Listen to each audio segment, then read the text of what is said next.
Assalamualaikum warahmatullahi wabarakatuh, sahabat Islam semuanya. Masih ingat dengan peristiwa di mana seorang muslimah berhijab berdiri di atas podium lalu bicara sangat bersemangat tentang hak-hak wanita muslim untuk berhijab? President, conference, my name is Latifa Abu Chakra. I'm a first-time delegate and a first-time speaker. Thank you. I'm representing the Ealing Division in London, and I begin my address in the name of the Most High. Assalamu alaikum. Walaikum salam. When certain politicians and the media use the term muscular liberalism, that's just another word for racism and Islamophobia. This stance on Islam has led them into primary schools to ascertain why young girls wear the hijab, as it could be interpreted as a sexualization of these young girls. I say shame on Ofsted for victimizing young girls, for choosing to wear religious articles of clothing. There is no such measure made for other religions or other articles of religious wear. This stance has other ramifications. It signals to the British public and emboldens groups such as EDL, BNP and other fascist and racist groups that women are oppressed by Islam, are made insubordinate to the men that supposedly forced them to wear it, and that it is the job of the British state to liberate us. We reject this imperialistic saviour thinking.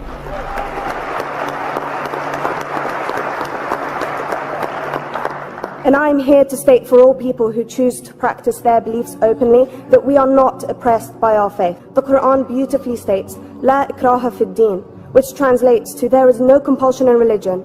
My faith has given me the right to choose 1,400 years before the Universal Declaration of Human Rights told me I could. A fun fact for you, conference. My dad didn't want me to wear the hijab. I chose to. Those of faith, thank you. Those of faith should have the right to choose to wear their articles of faith. Sikhs wearing the turban, Jews wearing the kippah, or Christians wearing the crucifix. Practicing my right to freedom of expression through the hijab empowers me and other women like me to know that we are able to make decisions for ourselves. Through the hijab, women like me feel empowered to overcome the social expectations of sexualization that is relevant and has currently resulted in many cases of anxiety and worse. I can speak for myself and others like me. At school, I was able to focus more on the thoughts that were running through my mind than how good I looked to the world. The NUT has supported a woman's right to choose when it comes to pregnancy. I want conference to support my right to wear the hijab.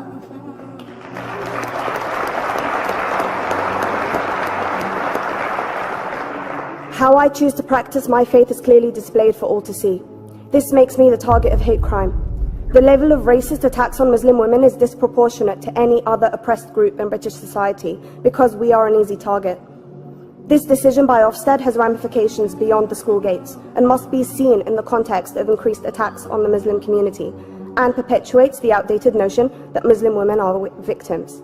I was on a trip last year to Hampton Court with my Year 7s, where a man felt comfortable to call me a terrorist.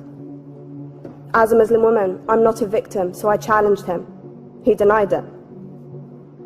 I'm sure you've heard of the Punish a Muslim Day. It's been spoken about a few times already this morning. And as a Muslim, I'm actually quite optimistic. They're trying to limit it to one day. That's 364 less than normal.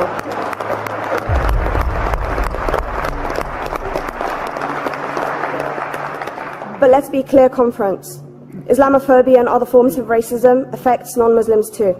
If we don't challenge this stance as a collective, we may turn into a society like France, where women are forced by the law to choose between their faith and their education, their faith and their right to work in the public sector, their faith and their right to enjoy a day out by the seaside with their families. I want to end by stating that I came to this country as an 8-year-old refugee. We are Palestinians, forced out of our land in 1948. We lived in third world conditions, similar to those in Calais for 60 years. Here, I received the support I needed to study law at university and become a secondary school citizenship and PSHE teacher and a school rep. An injury to one is an injury to all, and I want to thank the Union for its stance on all oppressed groups, in particular mine, Palestine. Thank you, conference. Thank you, Latifa.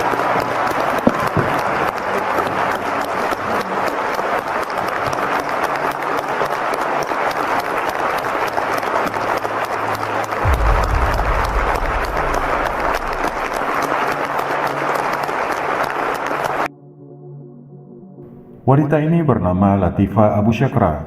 Dia merupakan warga negara Inggris keturunan Palestina. Pidato ini terjadi pada tahun 2018 lalu pada acara Pertemuan National Education Union, Persatuan Pendidikan Nasional. Ia mengkritik kebijakan yang dibuat oleh Ofsted, Office for Standards in Education, Children's Services and Skills, yang ingin membuat aturan pelarangan memakai hijab bagi siswa muslimah di Inggris. Wallahu a'lam bishawab.